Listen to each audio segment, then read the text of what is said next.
Some for 15 days we have holidays. We cannot do anything about your official job here.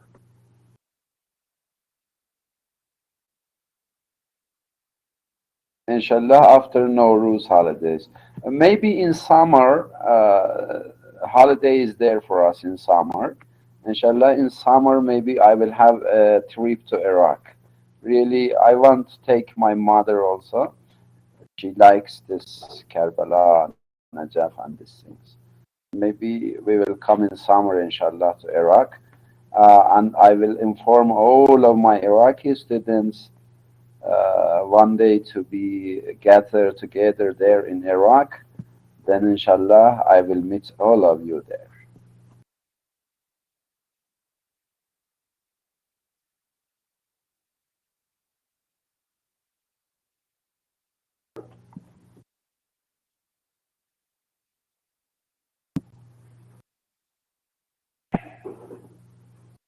Thank you, my dears. Thank you.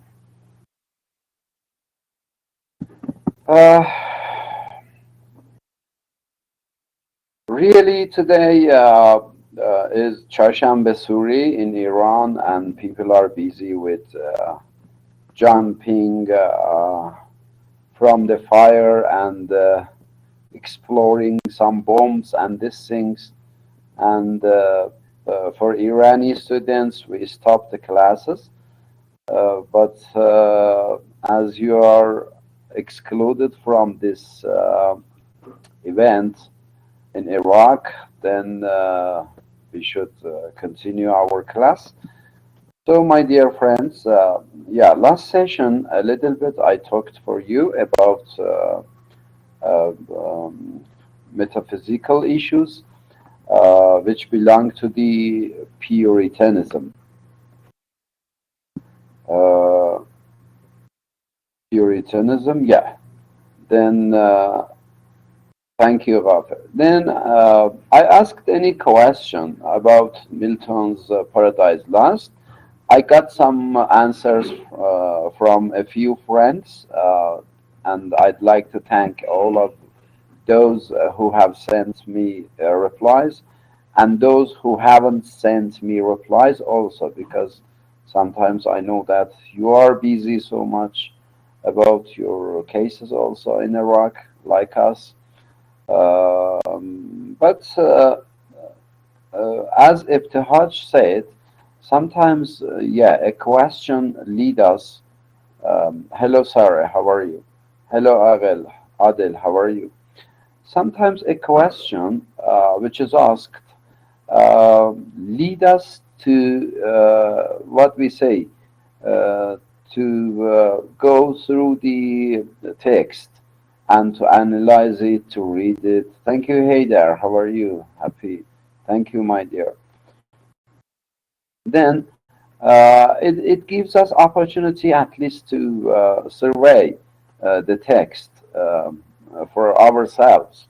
Uh, Beside finding the answer to the question, whenever we go into the what we say text, we are going to find out many things in it, and it is really sometimes an obligation or an obligatory way for us to go and read the text. Um, I got many answers from my dear friends, but just a friend of us. I mean, I don't know. I have forgotten the name of that friend about the answer. You know, my dear friends, you mentioned that yes, this man. I mean,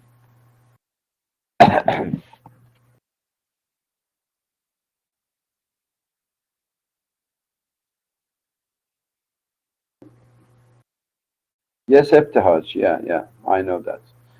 Um,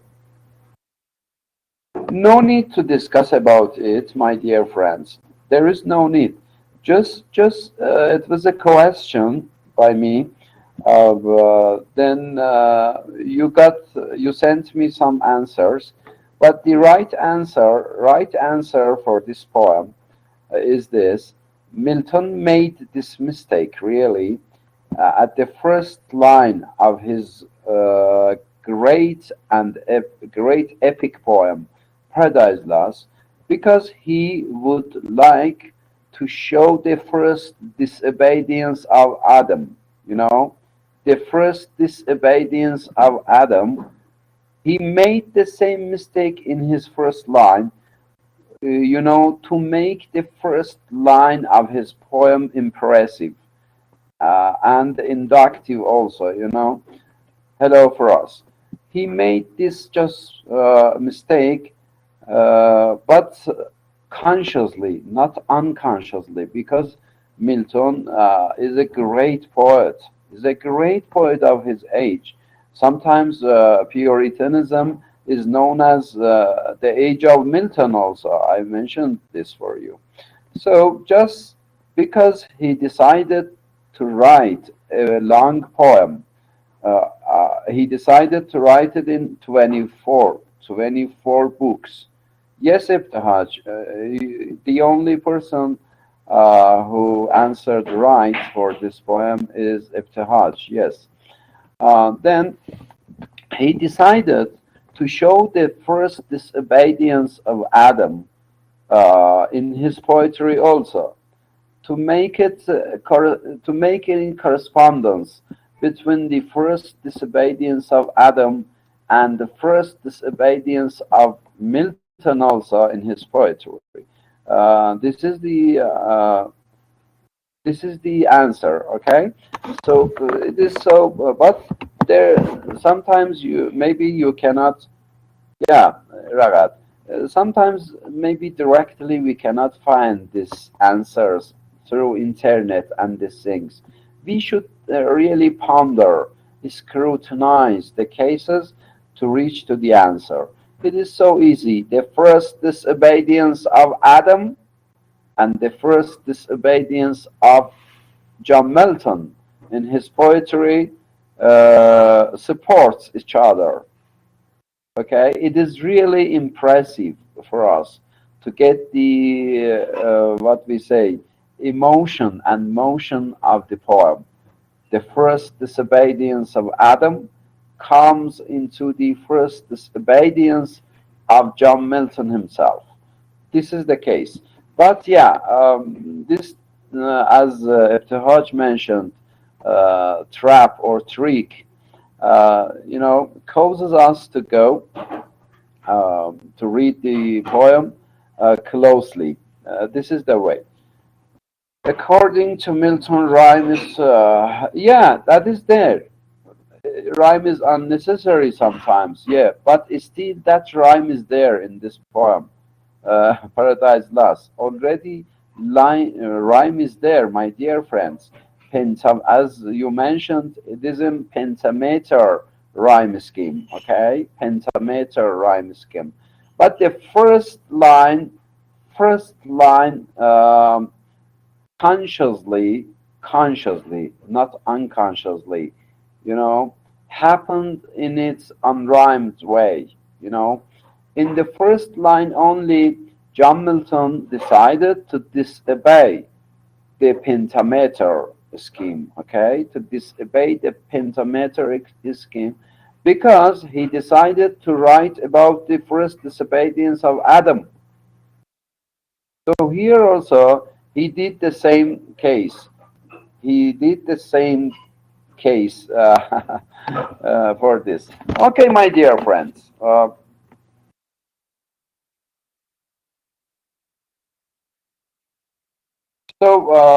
I don't know how far I went last session about the Puritanism age.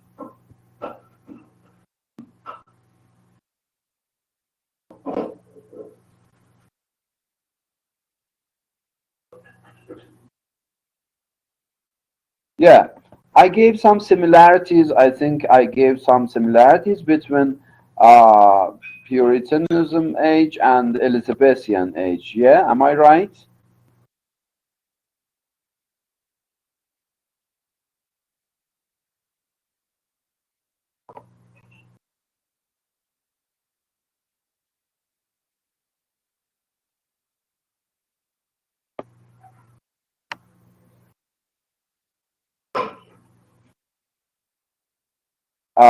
That's okay. Nice.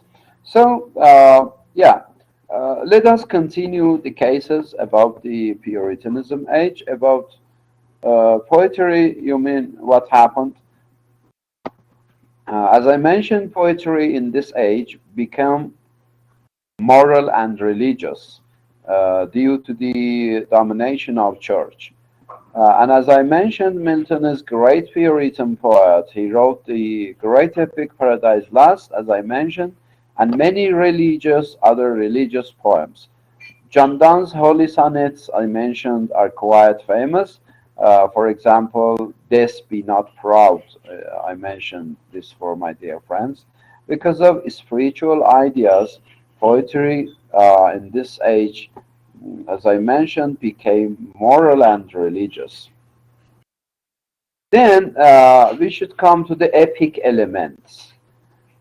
Epic elements and or metaphysical elements emerged during the Puritan age, my dear friends. Actually, the age is the period of short poems, like lyrics. Though we find some epics by John Milton also, as I mentioned, Paradise Lost, still most of the poems are in lyric poems, and lyrics are just 14 lines, you know this. However, the epic came on the scene in this age. In this way, we can say that the metaphysical elements also in the poetry found fine expression during this period. And we can claim that Milton brought grand imagery and grand style in epics in his Paradise Lost. He decided to write Paradise Lost in 24 books. I don't know you know this or not. 24 books. But unfortunately, he passed away after finishing 12 books. And he couldn't complete this case because it is a huge epic, really, and it took maybe a long time. After completing just 12 books of Paradise Lost, he passed away. But really, he brought some grand imagery and grand style in epic. So, similarly, we can claim that the metaphysical poets brought new ideas such as conceits. You know, already simile and the metaphor was there as literary devices for the poetry, but in this age, they added one more literary device. We call it conceit. Conceit to the poetry also. Conceits, and sometimes they added physical love, and ideas beyond natural world also, because these poets were educated poets, really. They gave what we say mostly importance to the rationality more than what we say fictional things. So this is the way. Thus, epical elements and metaphysical ideas can be called important features of the Puritan age, my dear friends. So let me send this to my dear friends, and you can collect it and keep it with you. If any question I asked about these cases, you can answer me, inshallah. Okay? Yeah. This is the case also about the matter. So, as I mentioned, epic elements and metaphysical elements emerged during the Puritan age. Actually, the age is the period of short poems like lyrics. However, the epic came on the scene in this age. In the same way, the metaphysical elements in poetry found fine expression during this period. Milton brought grand imagery and grand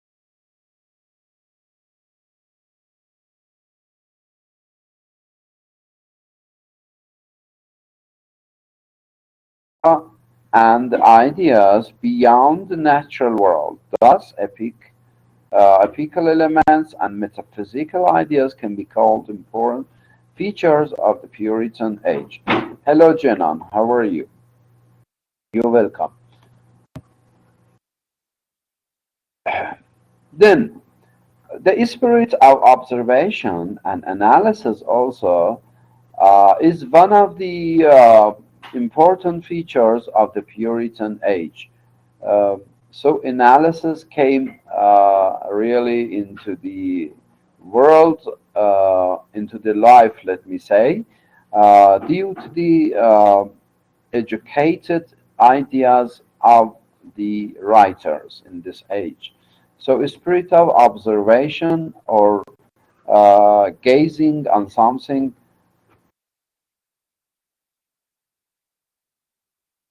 Good morning, dear. Good morning, dear. Then to the age. Actually, we can say that the really modern came into being during this period. Then facts and feelings were analyzed minutely. Minutely means exactly, deeply, scrutinizedly. For the first time, the writers began using the English literature as a vehicle for storing and conveying ideas. Okay, in this period, the writers decided to convey their ideas, their own beliefs, their own traditions, and whatever is there as their own feelings into the people, into the readers, into the what we say spectators and beholders through poetry, through novels, through drama, and so on. So this can be one another case for the Puritanism. You can remember it here also, my dear friends. I mean, analyzation or deep understanding of the texts, and also conveying the ideas of the writers by literature happened in this period, my dear friends. So, spirit of observation, as I mentioned, and analysis also is one of the prominent features or important features. Good morning, Intisar. How are you? Of the Puritan age, and the really modern came into being during this period. What does this mean? It means that uh, analysis of the texts or criticism came into world of literature in modern age and in postmodern age also is there. It means that even this modernism happens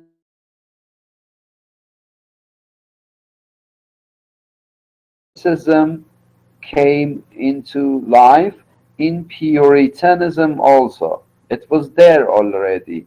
So, among the writers of Puritan age, they decided to scrutinize, to survey, to investigate, to analyze the texts as much as possible, to understand it much.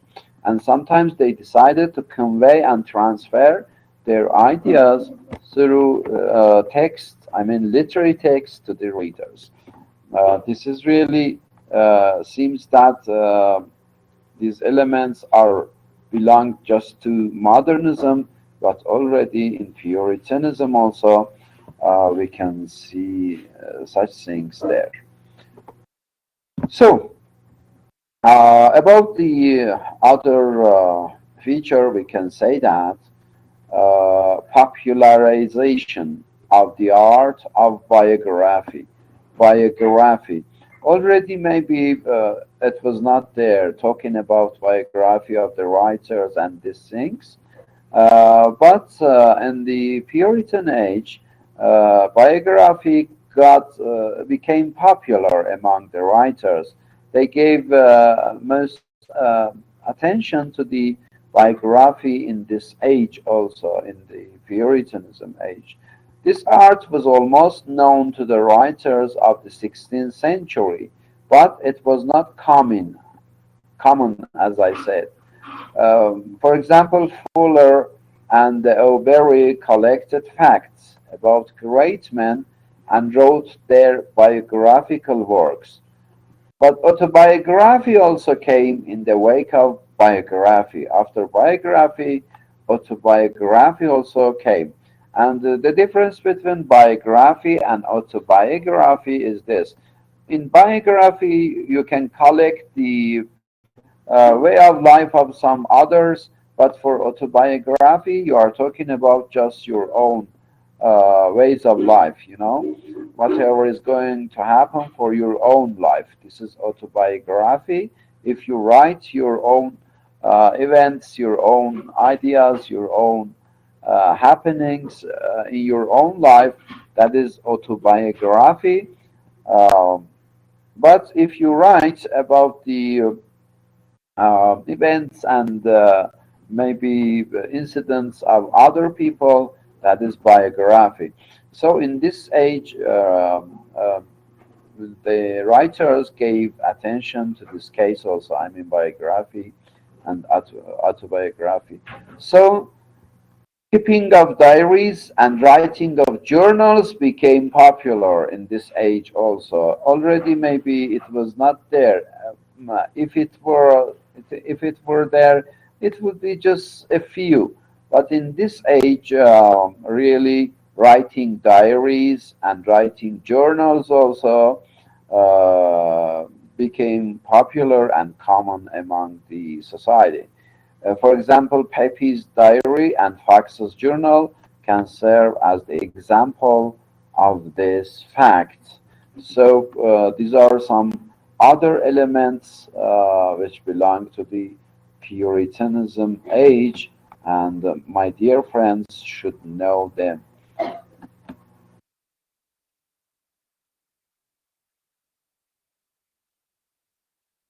Yes, as I mentioned, the next significant feature of the Puritan age is the popularization of the art of biography. This art was almost unknown to the writers of the 16th century. Fuller and Aubery collected facts about great men and wrote their biographical works. So, autobiography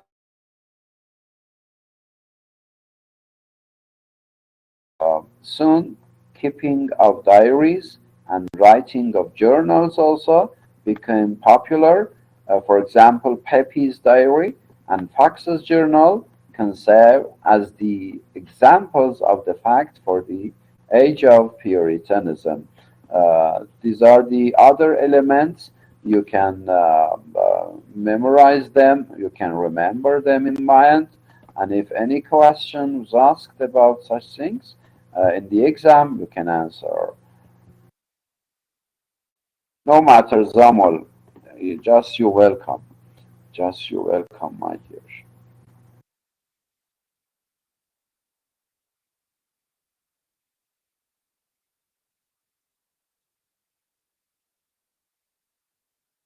Then, as other elements or features, we can say that the pressure of historical elements or events also influenced the literature of the Puritan age.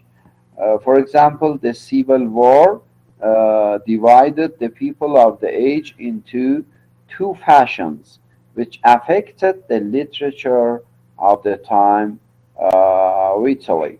So this can be one of the other feature which happened in the Puritan age. Okay, so the historical events, especially Civil War, which happened there, then affected the age of Puritanism.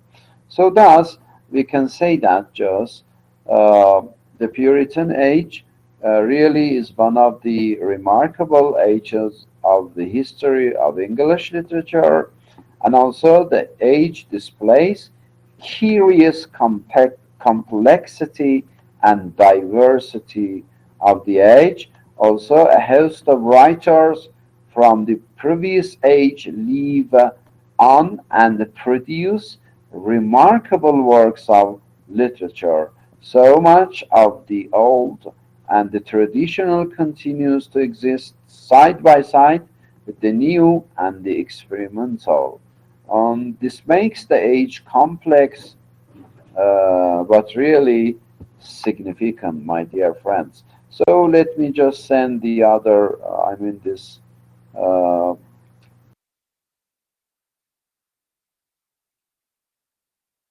the affection of the world war, sorry, civil war of the age. You can keep this also as the feature of this age. Puritanism for yourself. The pressure of historical events also influenced the literature of the Puritan age, especially the Civil War divided the people of the age into two factions, which affected by literature of the time vitally. Yeah, these are some features of Puritan age from my own point of view. Maybe if you go through internet, you will find out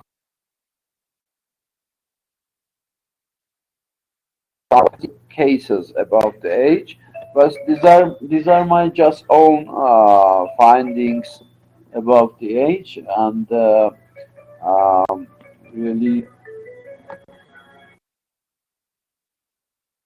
I gave this for my friends. So you can collect some more if you like from some other. You can say the period as a successful period or just used for political benefits. But as I mentioned, you Puritanism is one of the important ages of literature. We have nothing to do with politicals, with economics, with history, with other things. For us, being a student of literature, literature is important. And from this case, really, Puritanism also is one of the great ages of the literature, because in this period, even conceits introduced for us as a literary device, and also the intellectual ideas of the poets came into the poems, into the novels, into the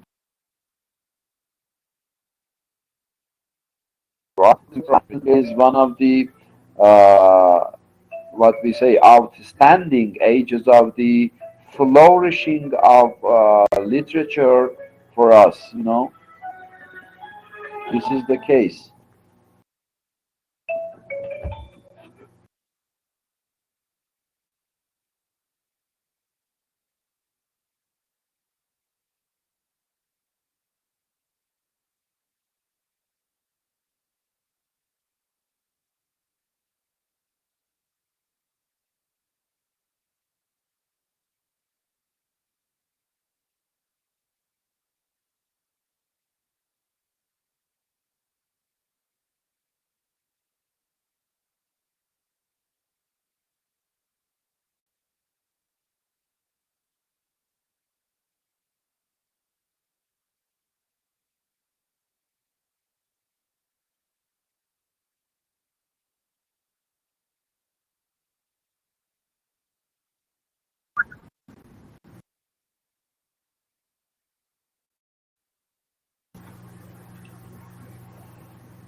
Okay, my lovely and dear friends.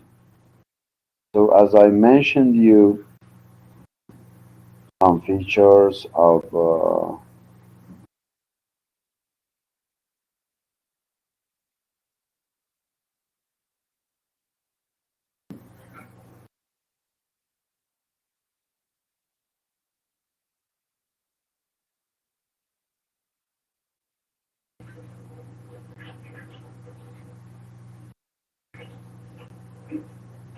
Yes, conceit. Conceit.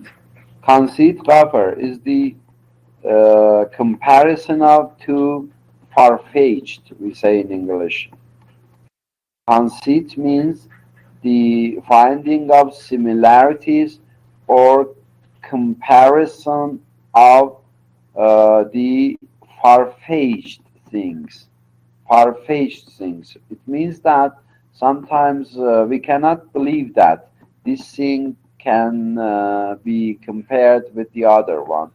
Okay, we will have some poems, especially a valediction, forbidding mourning, and canonization from John Donne. We will analyze them. There, I will tell you the conceits. He has used conceits in valediction, forbidding mourning, especially the conceit of compass. There, I will tell you what do we mean by conceit exactly.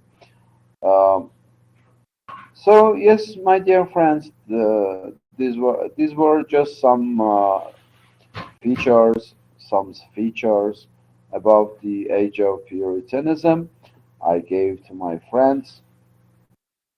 Now, yeah, no voice. Yes, can you hear me? Ragat says that. Yeah, I think yeah.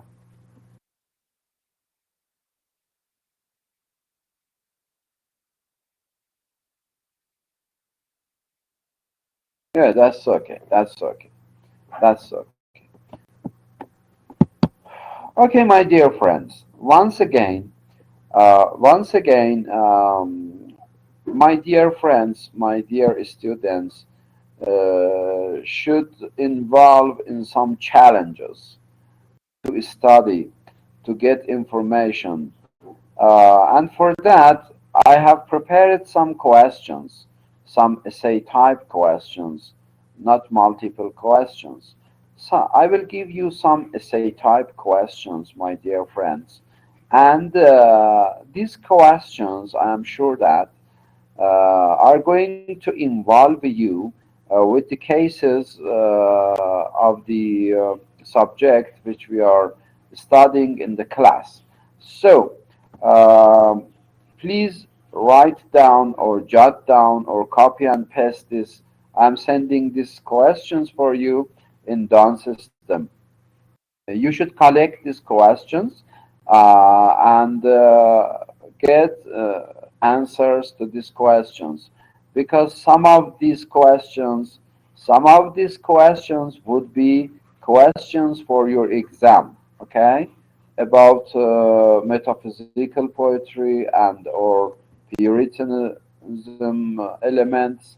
So you can have these questions with you. Yeah, yeah. Right now, I am sending some questions, some essay type questions for you about only this age. I mean, Puritan age, and what we say about the metaphysical poetry also. Then you can collect these questions with you. Keep these questions with you, and find some answers to these questions because in your exam maybe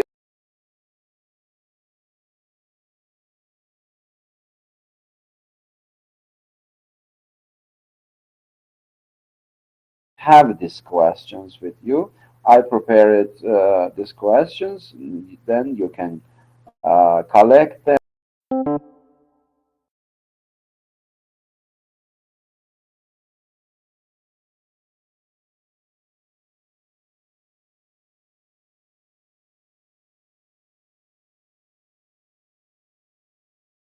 to keep them with you.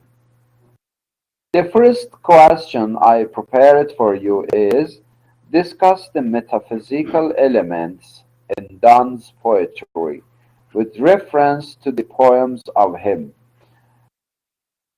You know, sometimes the question is this: just give us some metaphysical elements, okay? This is one kind of poem. It is so common. It is so common. As I mentioned, some elements for the Puritan age. Uh, today for my dear friends, it is easy. But the question is here is this: discuss the metaphysical elements in Donne's poetry. What does it mean? It means that, first of all, you should talk about the metaphysical elements which are involved in the poems of Donne. Okay? Then you should give examples for that elements. Yes, for example, conceit. Yeah, conceit is one of the prominent features of the metaphysical poetry. And in John Donne's poem, for example, canonization, or for example, valediction forbidding mourning, we have these conceits there. You know, what does it mean? It means that you are going to analyze everything, to understand everything. Okay? Then this is not the direct way of talking about conceit. You should give example also for that. Okay? You should find out some conceits from the John Donne's poems. Okay? It keeps you involved with the subject, with the text, with the poems, with the elements, with the what we say, whatever is the characteristics of any age, you know, and it will increase really your knowledge about everything. So you should go this way.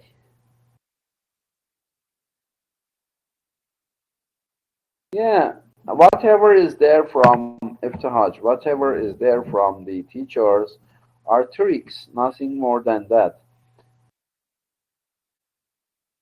But still, I welcome always these tricks and traps from my teachers because really they what we say, persist us.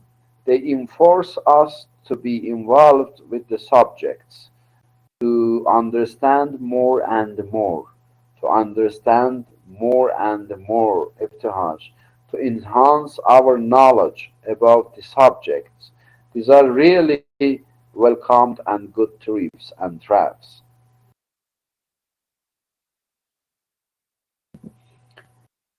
Yes, Ghafir. So,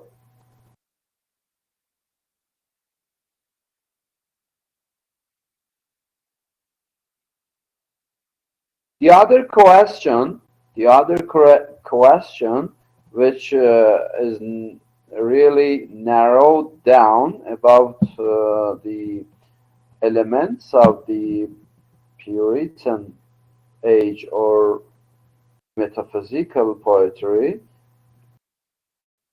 is this question. Let me send it to my friends also. Will make you the challenge. Yeah, the second question is this. Discuss Donne's use of conceits in his poems. Give suitable examples. Okay? Now, here, directly, you are going to talk about concepts. Okay, what do we mean by concept? First of all, you should introduce concept for us, and then you can say that as one of the prominent or one of the outstanding feature of the metaphysical poetry, conceit is used of age, and John Donne was not an exception of conceit. And also, you are going to give some examples from John Donne's poems. Yeah, in this poem, in this poem, in that poem, in mentioned poem, we can see some conceits. The conceit is this, the conceit is that. You should mention this, okay? So here, just specifically, you are going to talk about the conceits which are there in the poems of John Donne. You will give some example from the poems. At you know what is going to happen, Ibtihaj? Here, here, you enforce to go through the poems, all poems of what we say, John Donne, which consists, which includes what conceits. So really, it makes and gives you more knowledge about the cases. It insists you to study whatever is there in the poems of this man. I mean, this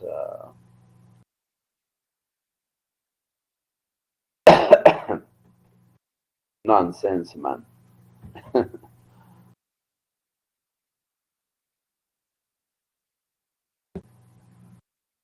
So,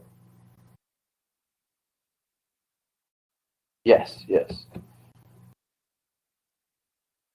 So the other question is this: uh, critically examine Donne's use of conceits, as well as the style and tone in his poems in the light of Dr. Johnson's observation that Donne, see, this is the words of Dr. Johnson about John Donne's poems.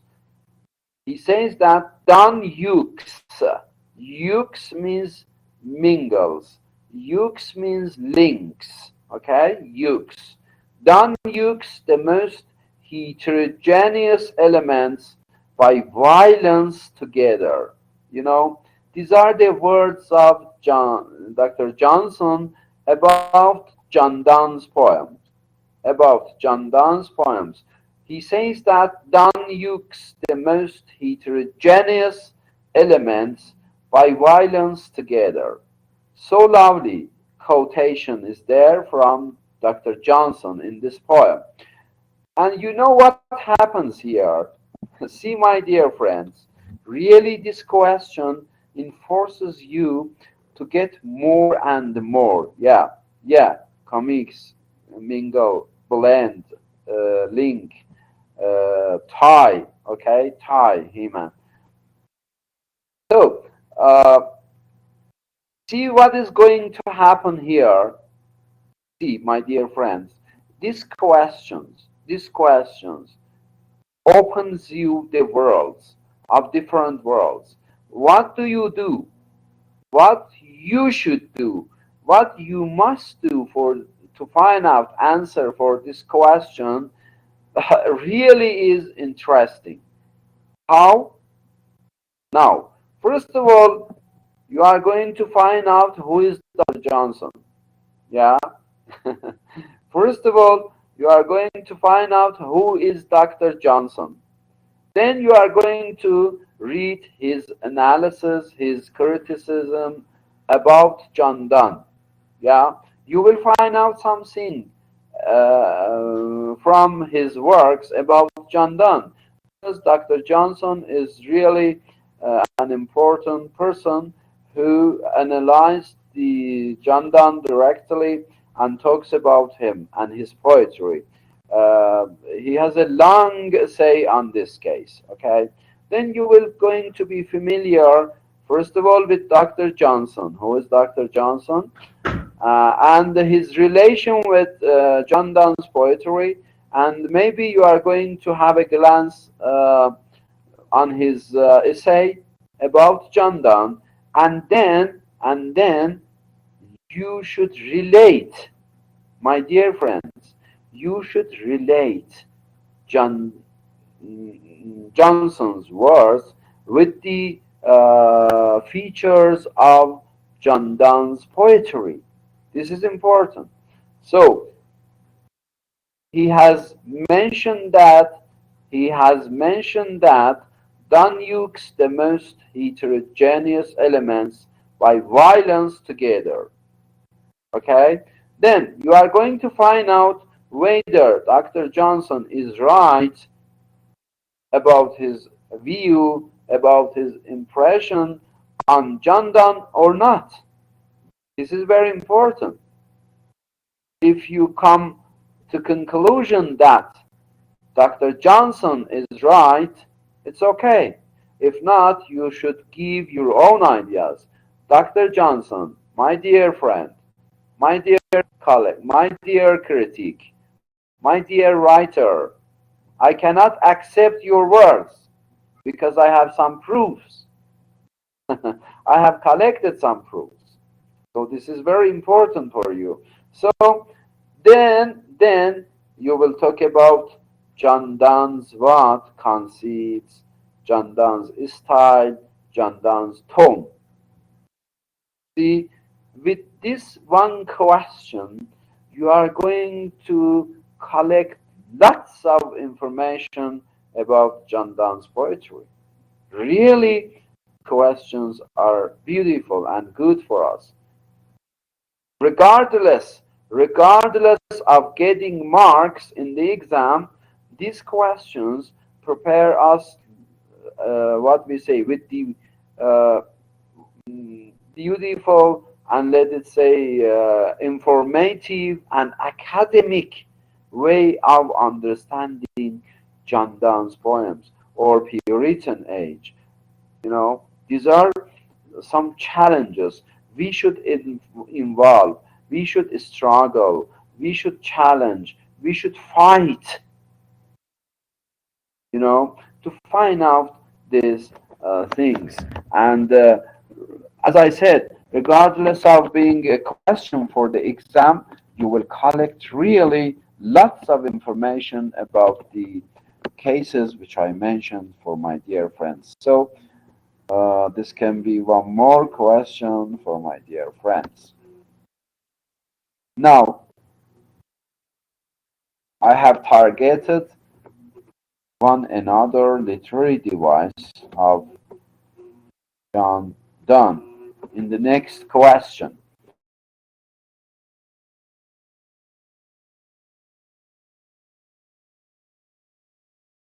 With reference to the poems you have studied, okay? This is one more question. In this question, you are going to find out imagery. First of all, you should know that what do we mean by imagery? What do we mean by imagery?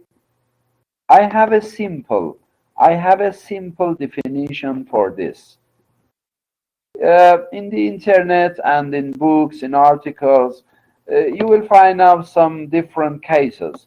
But my own definition about imagery really is interesting.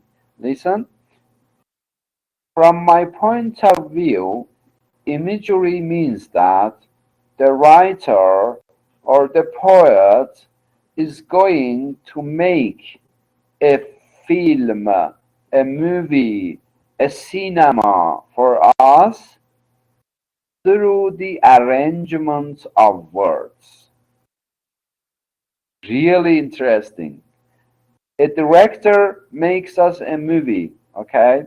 And we watch it. We watch it. We go to the theater. We watch. We watch the drama there on the scene. But here,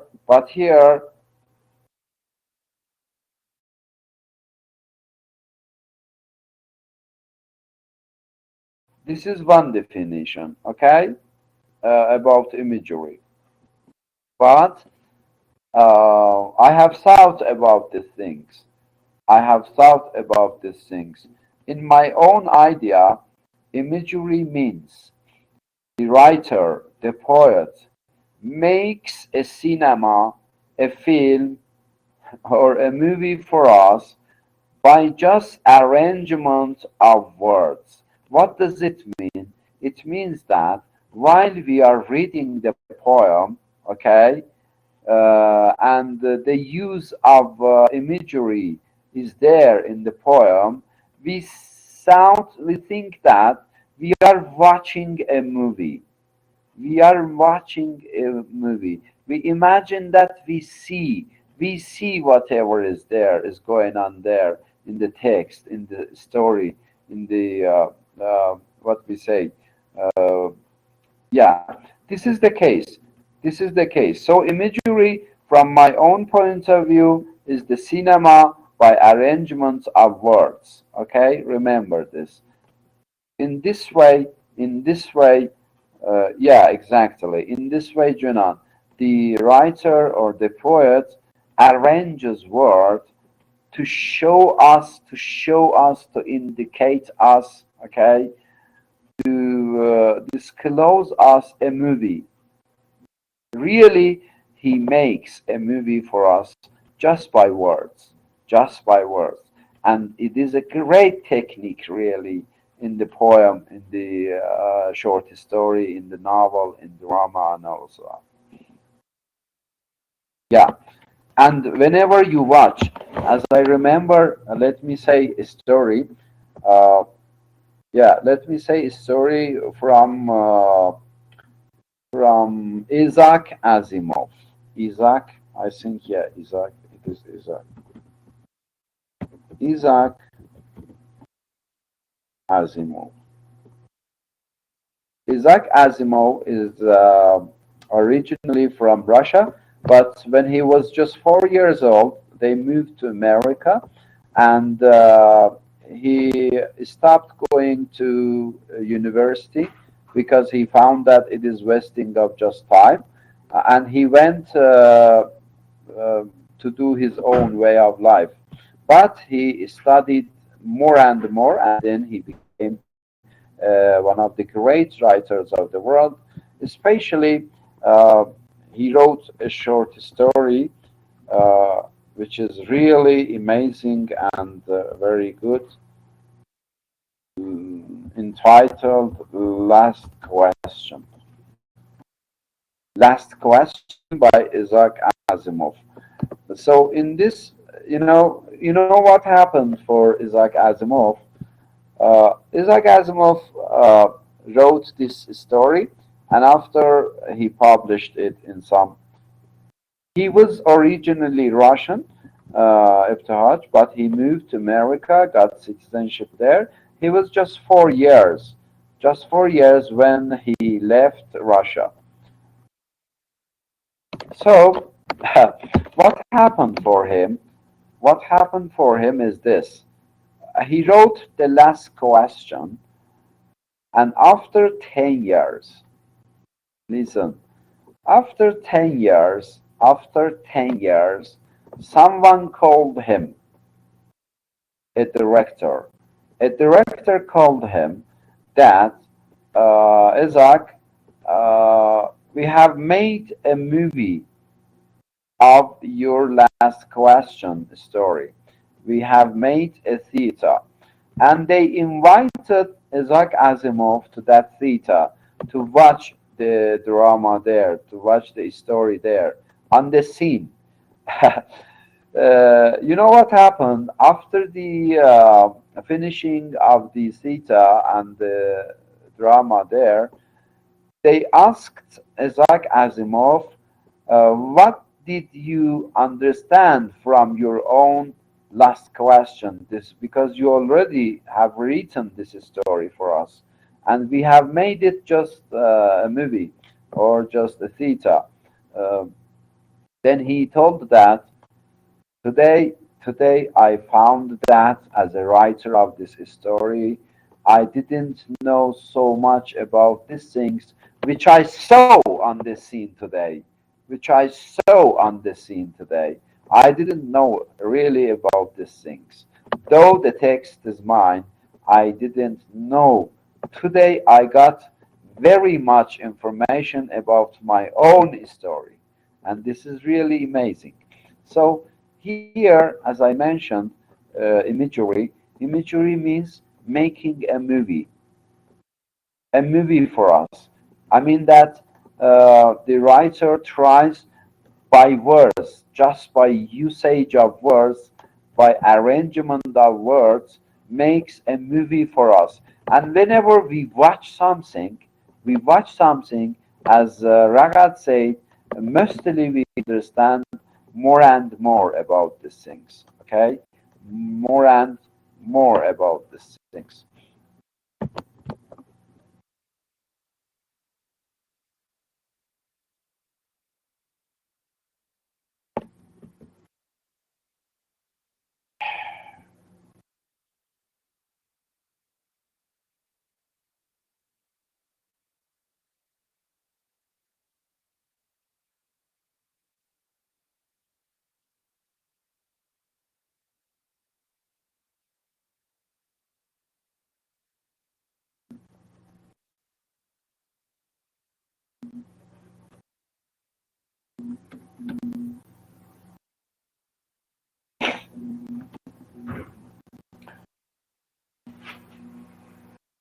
So this is one more question for you, my dear friends.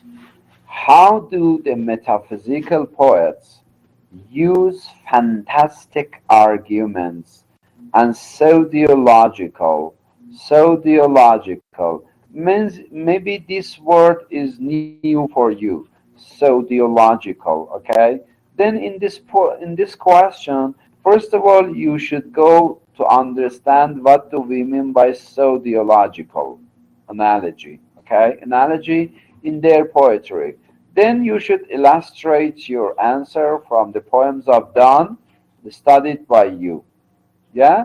First of all, you should understand what do we mean by sociological analogy. Okay? Then, inshallah, you are going to give some examples or fantastic arguments. What do we mean by arguments? Argument means discussion, debate between some people, okay? Discussion and debate between some people. Then you are going to find out in what ways these people, I mean the writers of the metaphysical poetry, are discussed the subjects, are discussed the elements in their poetries. Yeah, this is one more case you should understand, and then inshallah you will find out some answer to this question also. Um, and if it would go to be one of the questions, then easily you can find out the answer for that, inshallah. Inshallah.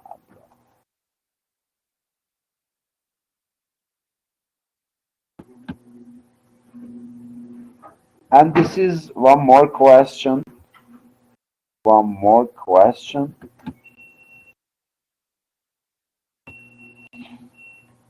Arguments and persuasion and the use of conceit as their instruments are the elements of body of a metaphysical poem. These are some words by Hajar, okay? You know, I have mentioned the page of his essay also about this case. What does it mean? It means that I have got these lines from Hajar, okay? It means that I have studied this essay or article or book by Hajar, okay? Then you also in this poem, in this sorry, in this question, you are going to know one more figure, one more critic, one more writer named Hajar. Okay, then you will go to analyze this verse. Then you should relate your answer to these words of Hajar. Discuss the salient features of the prescribed poems of Donne in the light of this remark. You know, in the light of this remark. Remark means this citation from Hajar. You should relate them to each other. You know, this is the way. You should relate these things to each other. Otherwise, your answer would be incorrect, my dear friends. So, I think these 4 or 5 questions will give you a light, you know, to go the way. These are some directions. These are some directions and guides which lead you to more study and to deep understanding of the metaphysical poetry, inshallah. Then please try about them. Uh, Write your answers for these questions because for 2 weeks we will not have classes. It is Nowruz holidays, and luckily 2 weeks you are not going to hear my harsh voice. Then and I am not going to annoy you within these 2 weeks. And after that, inshallah, again we will join each other. Then I am waiting for, yeah, yeah, He-Man. You are going to find out some answers for these questions and prepare them for me. And after 2 weeks, inshallah, you can send them to me through WhatsApp with your own names and let me see who has done I mean, in its right way or not. But whatever is there from you would be precious for me. So the case is this, just importantly, uh, um, what we say, it is your challenge. It is your challenge, my dear friends. As I mentioned already, every day you should involve yourself with studying of the literature, literary texts, literary works, literary books, literary novels, literary dramas, and poems, and whatever is there in the world as English literature. So this is important for you. Inshallah, find out some answers to this question in its right way and enjoy your time. I know that it is not new year in Iraq, but for us it is New Year in Iran. Nowruz holidays for 2 weeks we will have. And after that, inshallah, again, I will meet you here on this stage in done system. Then thank you, my dear friends. Wish you all the best and uh, meet you soon, inshallah. If any idea or question, I welcome. If not, if Tahaj, tomorrow the university itself has mentioned a holiday. I think tomorrow we will not have class. But for the seminar class, for the seminar class, what is the time of seminar class tomorrow? What is the time of seminar class tomorrow?